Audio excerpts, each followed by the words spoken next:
today's topic from lesson number 2, People as Resources, Economic Activities by Man and Women. Okay, like Vilas and Shakal, people have been engaged in various activities. We saw that Vilas sold fish and Shakal got a job in the farm. The various activities have been classified into three main resources: primary sector, secondary sector and tertiary sector. Okay. In a primary sector includes agriculture, forestry, animal husbandry, fishing, poultry farming, mining and quarrying, manufacturing. Okay, is included. इसमें primary economic activities में कितने parts में classified किया गया है?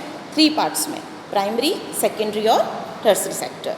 तो primary sector के अंदर इंक्लूड है आपका एग्रीकल्चर, जो मतलब जो लोग एग्रीकल्चर में इन्वॉल्व होते हैं, जो माइनिंग में, फिशिंग, फॉरेस्ट्री, एनिमल जो जानवरों को पालने का काम करते हैं ना, वो सारे लोग इसके अंदर शामिल होते हैं.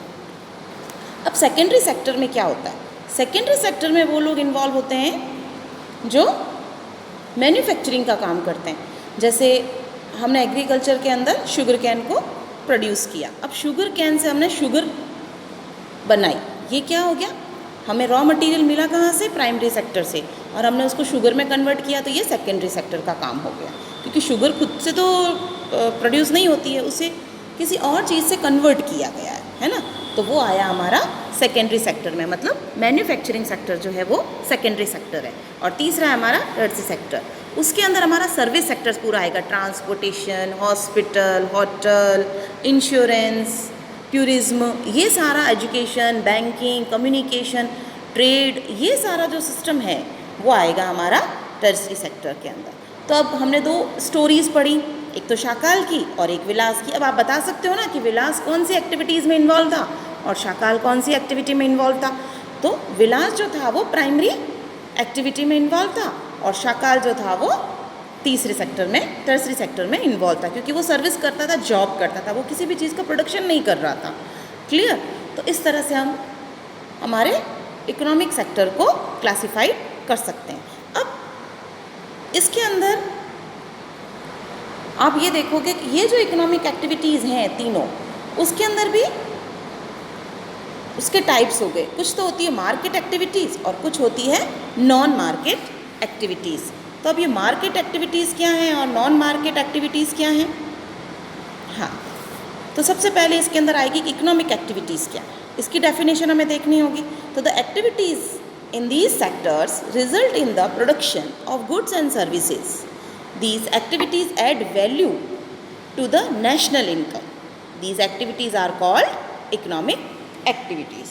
अब economic activities के कितने पार्ट हैं? तो economic activities have 2 parts: market activities and non-market activities. अब इन दोनों की definitions भी हमें मालूम होनी चाहिए.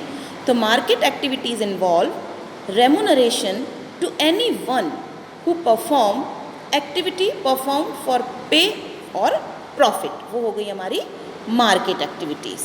और दूसरी हो गई दीज इंक्लूड्स प्रोडक्शन. हम अब नॉन मार्केट की बात कर रहे हैं, तो these include production of goods और services including government service. Non market servicing or production for self consumption. मतलब क्या हुआ? मार्केट एक्टिविटीज़ में तो वो शामिल हुई जो हमने सेल आउट करनी है या हमें जो दूसरों के लिए करना है वो, और नॉन मार्केट में जो हम खुद के लिए कर रहे हैं वो हमारी हो गई नॉन मार्केट एक्टिविटीज़. अब इन जो सेक्टर्स हैं मार्केट और नॉन मार्केट में मैन भी इन्वॉल्व होते हैं और वुमेन्स भी, मतलब आदमी और औरत दोनों मिलकर काम करते हैं. तो इस चीज़ को हम नेक्स्ट लेसन में पढ़ेंगे.